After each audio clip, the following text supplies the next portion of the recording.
If you're someone who rarely or never goes on dates, psychologists have identified 5 personality patterns that explain why. And it's not what people assume. It's not about being broken or antisocial. The real psychology behind this ranges from emotional maturity to social anxiety, and understanding which one applies to you changes everything. Real quick, if you're fascinated by human behavior and psychology like this, hit that subscribe button and comment below telling me where you're watching from. I love seeing how global this community is. All right, let's dive in. Dating culture has become so normalized that people who opt out are immediately labeled as having commitment issues or being afraid of intimacy. But research in social psychology tells a completely different story. People who don't date share 5 psychological patterns that range from intentional life choices to legitimate anxiety. Once you understand these patterns, you'll know exactly where you fit and what it means for you. First pattern you have: exceptionally high self-sufficiency. Here's what researchers found interesting. People who don't date often have deeply fulfilling lives that aren't missing anything. You're not avoiding dates because you're incomplete. You're avoiding them because you're already whole. Think about it. You've built friendships that matter. You've developed hobbies and interests that genuinely excite you. You've created routines and rhythms that bring you peace. Dating isn't the missing puzzle piece. It's an optional addition that would need to be worth disrupting what you've already built. This isn't fear of intimacy. This is having standards for what you allow into your carefully constructed life. Psychologists call this integrated autonomy. You've achieved what most people chase their entire lives. Second pattern you've developed: immunity to social pressure. This one's huge. Society pushes dating like it's a mandatory life milestone. Family asks when you're settling down. Friends try to set you up. Dating apps make it seem like everyone's constantly pairing off. But here's what's fascinating if you don't date. You've built psychological resistance to this pressure.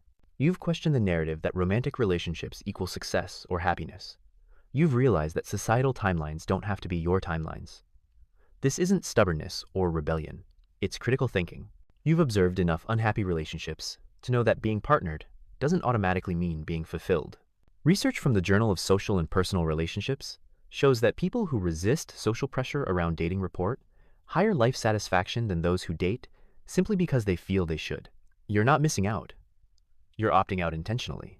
Third pattern: you prioritize depth over breadth in connections. Most dating operates on a volume model. Swipe more, meet more people, go on more dates. It's exhausting and shallow. If you don't date, you likely reject this entire approach. You'd rather have 3 profound friendships than 30 surface-level connections. You'd rather spend Friday night having a meaningful conversation with someone you trust than making small talk with a stranger at a restaurant. This isn't antisocial behavior. It's selective social investment. Psychologists have found that people who don't date often score higher on measures of relational depth. You give your emotional energy to connections that have already proven their value. Dating feels like gambling that energy on unknowns, and you're not interested in those odds. Your social needs are being met, just not through romantic dating. Fourth pattern, and this is the one people don't talk about enough. You experience social anxiety around dating specifically. Here's what's important to understand. If you're shy or introverted, the thought of sitting across from a stranger for an hour can feel paralyzing. What do you say?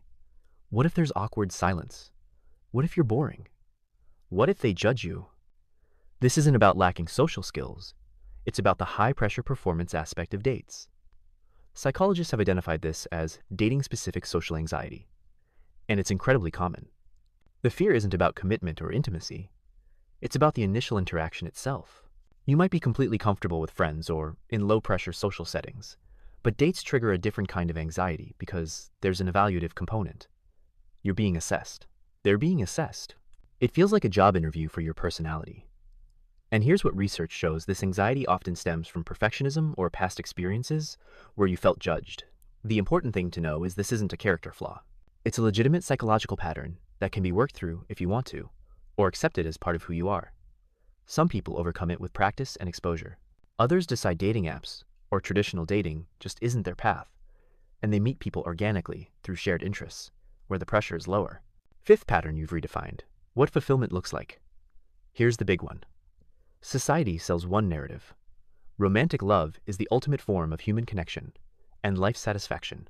But if you don't date, you've probably discovered that's just not true for you.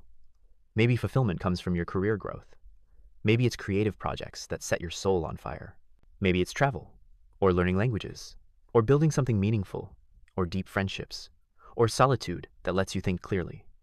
You're not avoiding romance because you're damaged. You're avoiding it because you've found other things that genuinely fulfill you more. Research on happiness shows that people who define fulfillment on their own terms, not society's template, report significantly higher well-being. You're not living a half-life. You're living a complete one that just doesn't fit the traditional script. So there you have it. If you don't go on dates, you're likely someone with high self-sufficiency, immunity to social pressure, a preference for deep connections, possible social anxiety around dating specifically, or a personalized definition of what makes life fulfilling. And here's what matters: some of these patterns are choices, and some are challenges. Knowing which one applies to you helps you decide whether this is something to embrace or something to work on. If this resonated with you, make sure you're subscribed, because we explore human psychology and behavior patterns like this every single week. And seriously, drop a comment telling me where you're watching from and whether this matched your experience. I genuinely read them all and love hearing your perspectives.